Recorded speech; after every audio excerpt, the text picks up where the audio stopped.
Hey everyone, Two Angry Frogs here, and how would you like to grab some Mythic Raid level gear by killing normal raid bosses?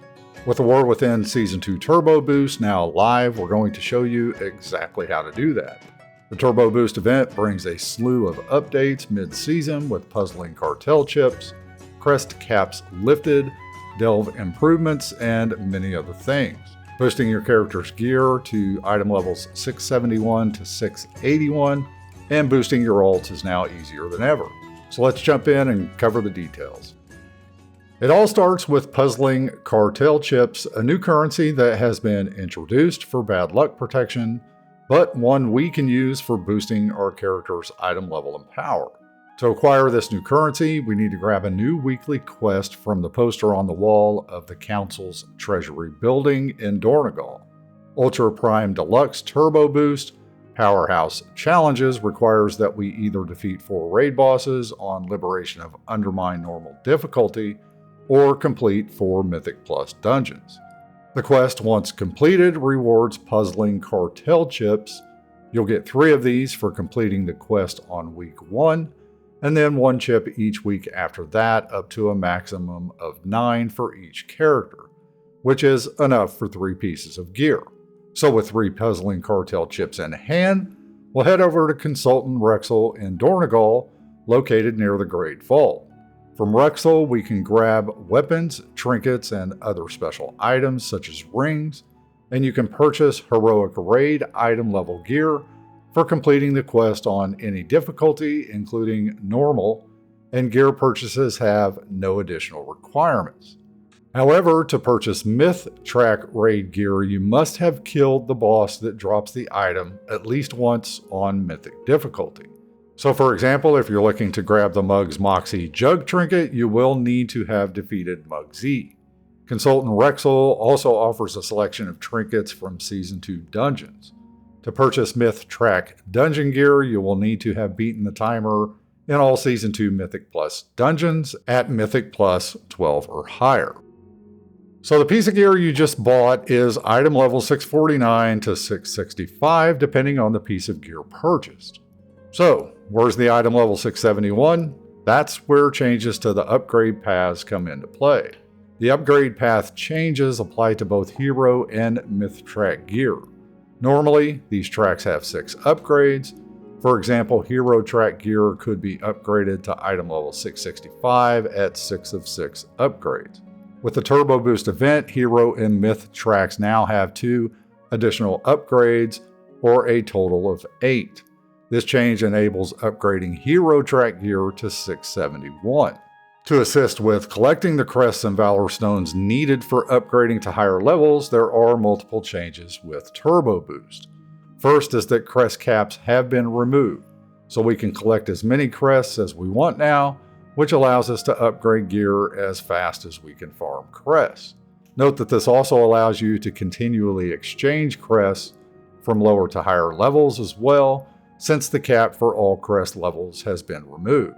So it is, again, worth completing as many weekly events as possible, since your Crest rewards are unlimited.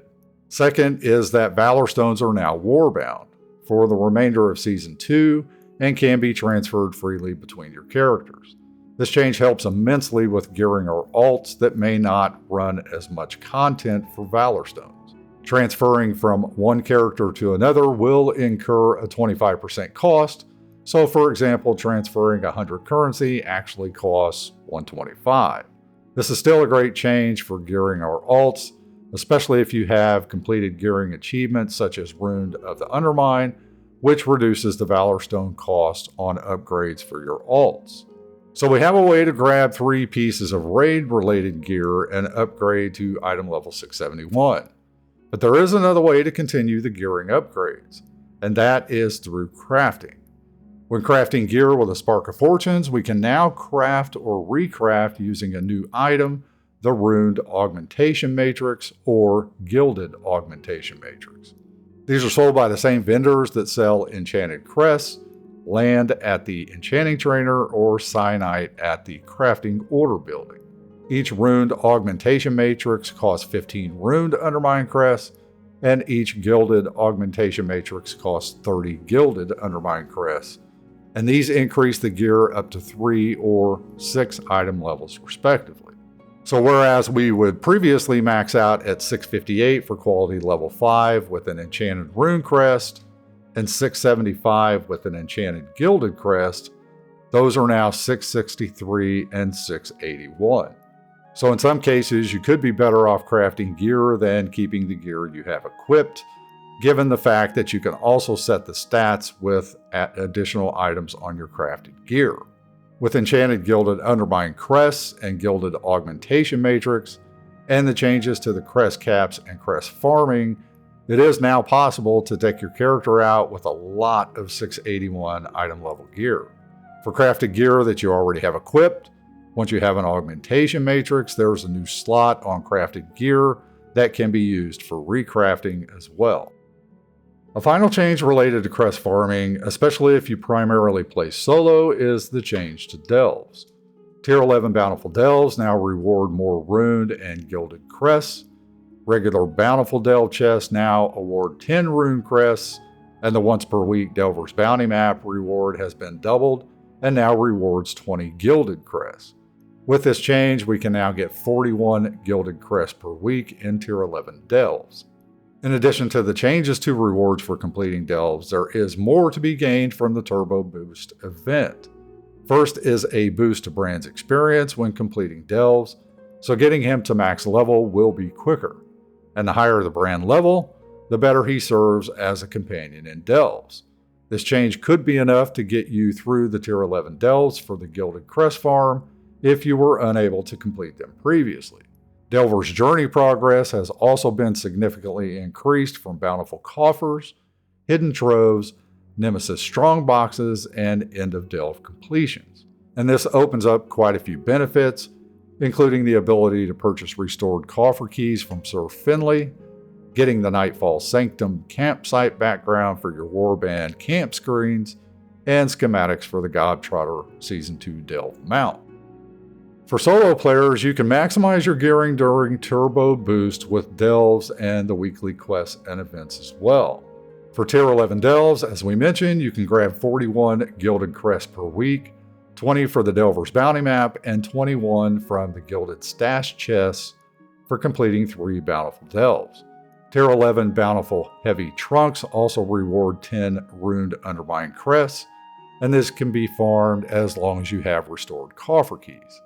At minimum, with 5 keys, 4 rewarded for weekly events and quests, and 1 bought from Sir Finley, you can get 50 Runed Undermine Crests, which can be exchanged for another 15 Gilded Crests after completing the achievement Runed of the Undermine. This will bring you to a total of 56 Gilded Crests per week. With an additional 4 Gilded from other sources each week, you have enough to purchase an enchanted Gilded Undermine Crest and a Gilded Augmentation Matrix for a crafted 681 piece of gear. Or these can also be used for 4 upgrades of Hero Track pieces of gear, which drop from Tier 11 Delver's Bounty Map delves and also in your Great Vault for completing Tier 8 to Tier 11 delves. For weekly events and quests, such as Awakening the Machine, you are rewarded with Carved Undermine Crest, which you can exchange for Runed with the Carved of the Undermine achievement. This can also lead to more Gilded Undermine Crests as you continue to exchange upward. So for the remainder of Season 2, whether you play solo or play in group content, you have a great way to gear your characters and get them prepared for what is to come in Season 3. And with the boost to Brand's experience and the Delver's Journey progress, getting prepared for Season 3 delves is readily within reach as well. So grab those Puzzling Cartel Chips and stack up on Crests and Valorstones to boost your character's gear and get prepared. As always, let us know your thoughts and any questions you have down below in the comments. And make sure to hit the like button and subscribe to the channel so you always know what's coming up next. And a special shout out to our members for your continued support. We thank you very much. And everyone, have a great day.